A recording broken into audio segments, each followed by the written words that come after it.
আমার ঠাকুর ঘরটাকে আমি কি করে ডিপ ক্লিন করি সেটাই কিন্তু আজকে তোমাদের সঙ্গে শেয়ার করব। সো হ্যালো এভরিওয়ান, তোমরা সকলে কেমন আছো? আশা করি তোমরা সকলে ভালো আছো, সুস্থ আছো। আমিও কিন্তু বেশ ভালো আছি। কোচবিহারের এই ছোট্ট একটা গ্রাম থেকে আমি শম্পা তোমাদেরকে স্বাগত জানি। আজকে আরও একটা ভিডিও শুরু করতে চলেছি। আশা করি ভিডিওটা অনেক ভালো লাগবে আর সম্পূর্ণ ভিডিও দেখার অনুরোধ রইল।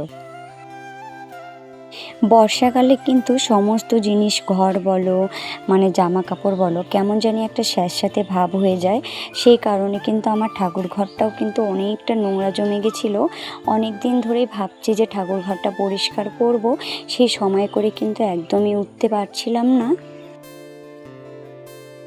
সেই কারণে কিন্তু আজকে দুবেলা দোকানে গিয়েছিলাম। দোকান থেকে আসার পর বিকালের দিকে কিন্তু ঠাকুর ঘরটা পরিষ্কার করতে শুরু করেছিলাম।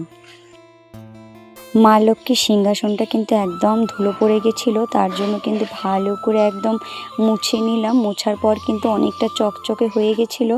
এটা তো সিমেন্টের মানে সিংহাসন, সেই কারণে তো প্রত্যেক দিন আর কি মুছতে আমি কিন্তু কয়েকদিন ধরে একদমই ঠাকুর ঘরে আসছি না, মানে পুজো দিতে পারছিলাম না।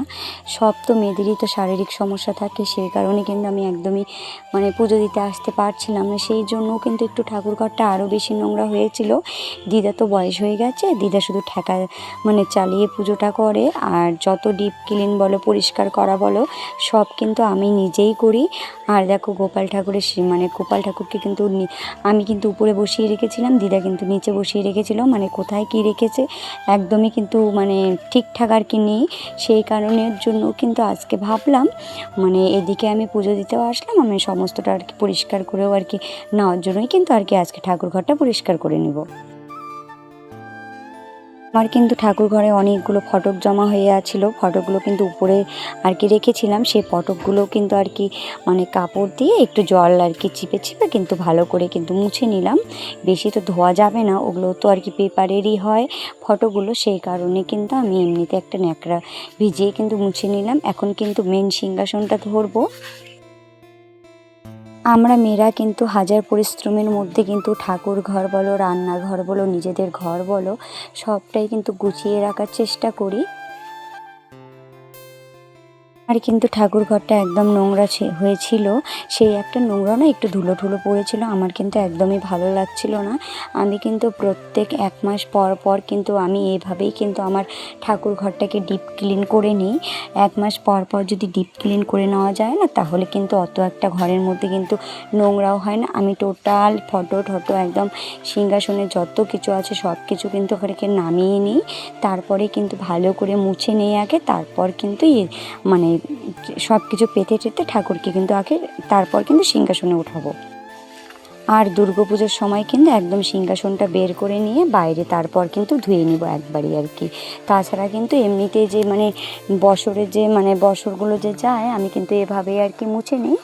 আর যখন দুর্গাপুজো আসে তখনই কিন্তু একবারে সিংহাসনটা বাইরে বের করে ধুয়ে নিই।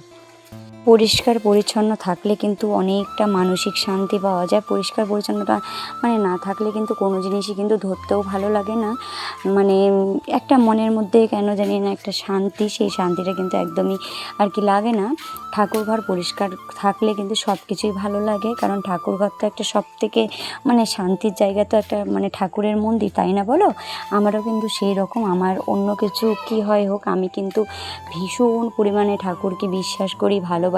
আমার জীবনের অনেক বড় বড় কাহিনী আছে, সব কিন্তু আমার মানে আমার যদি জীবনে একটা ছোট বিপদও আসে, আমি কিন্তু সবসময় আর কি আমার এই যে গোপাল সোনা রাধা মাধবকে জানাই।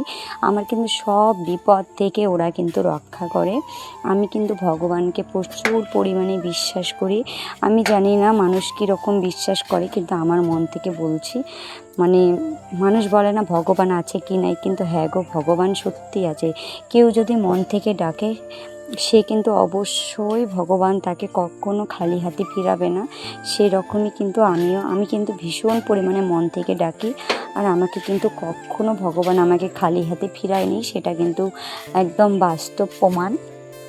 এই আসনটা কিন্তু কিছুদিন আগে কিন্তু অনলাইন থেকে নিয়েছিলাম পাতার জন্য, আর ভীষণ পরিমাণে ভালো আর কি এসেছে।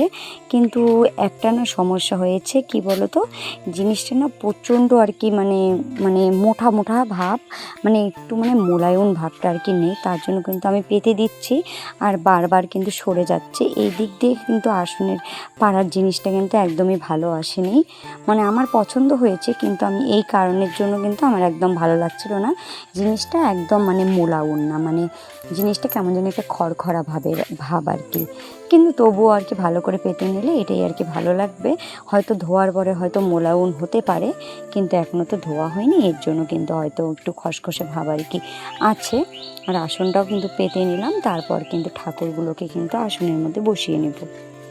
আর আমার গোপাল সোনাকে যে উপরে বসাবো না নিচে বসাবো সেটাই কিন্তু ভেবে পাচ্ছিলাম না।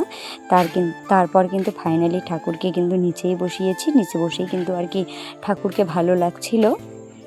আমার ঠাকুর ঘর গোছানোটা কীরকম হয়েছে তোমরা কিন্তু অবশ্যই আমাকে কমেন্টের মাধ্যমে একটু জানিও।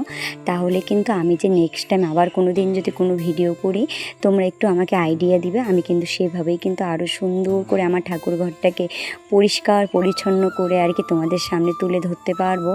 আজকে না সেরকম ভিডিও করার মুডও ছিল না, তার মধ্যেও আর কি মানে আমি বলেছিলাম না কদিন ধরে তো ঠাকুর ঘর আসতে পারছিলাম না, সেই কারণে কিন্তু মানে বেশি একটা পরিষ্কার করিনি, হালকা করেই আর কি ঠাকুর ঘরটা পরিষ্কার করেছিলাম। কিন্তু তোমরা যদি চাও আমি এরকম আরও ভিডিও আর কি ঠাকুর ঘর পরিষ্কার করা ভিডিও দিই, তাহলে তোমরা অবশ্যই আমাকে কমেন্টের মাধ্যমে জানিও। আমি কিন্তু তোমাদেরকে নেক্সট টাইম আবার সুন্দর ভিডিও দেওয়ার চেষ্টা করব। ওই পাশটাতে তো ঠাকুরের ফটোগুলো রাখা হয়। আর এই মানে রাধা মাধবের মূর্তিটা না আমি অনেক দিন আগে আমাদের বাড়ির সামনে দিয়ে একটা দোকান গিয়েছিল, আমি কিন্তু সেখান থেকেই রাধা মাধবের মূর্তিটা আর কি নিয়েছিলাম। তখন থেকে কিন্তু আমাদের ঘরে আর কি আছে। আগে আমার ঘরে রেখেছিলাম, তারপর কিন্তু মন্দিরে রেখেছিলাম। মূর্তিটা না কালো হয়ে গেছে, এমনিতেও কালো ছিল, তারপরেও আর কি বেশি কালো হয়ে গেছে আর সবসময় না নোংরা হয়ে থাকে। তারপর কিন্তু কিছুদিন পর পর কিন্তু মূর্তিটা আর কি ধুতেও হয়, মাটির তো চীনামাটির মূর্তি তো, তার আর কি আর করবো, ঘরে রেখেই দিয়েছি।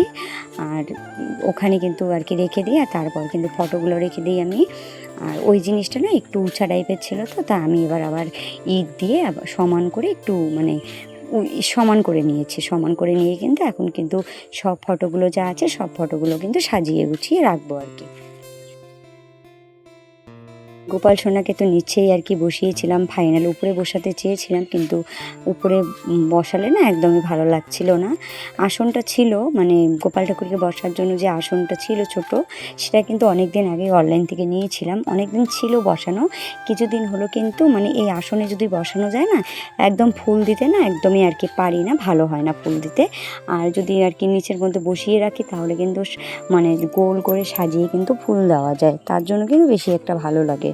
আমার মন্দিরটা না একটু আমি মনের মতো করেই বানাতে চেয়েছিলাম, কিন্তু লাস্টে না মিস্ত্রি দাদাকে কন্ট্রাক্ট দেওয়া হয়েছিল, সে কিন্তু লাস্টে এসে কিন্তু মানে আমার ঠাকুর ঘরটা যে একদম শোটা কিন্তু নড়িয়ে দিয়েছিল, মানে ভালো করে করে দেয়নি।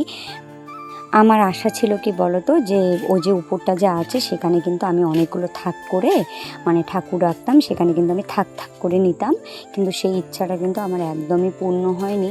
ভগবান যদি চায় আমি অবশ্যই সেই ইচ্ছাটাও আমার আর কি পূর্ণ করব।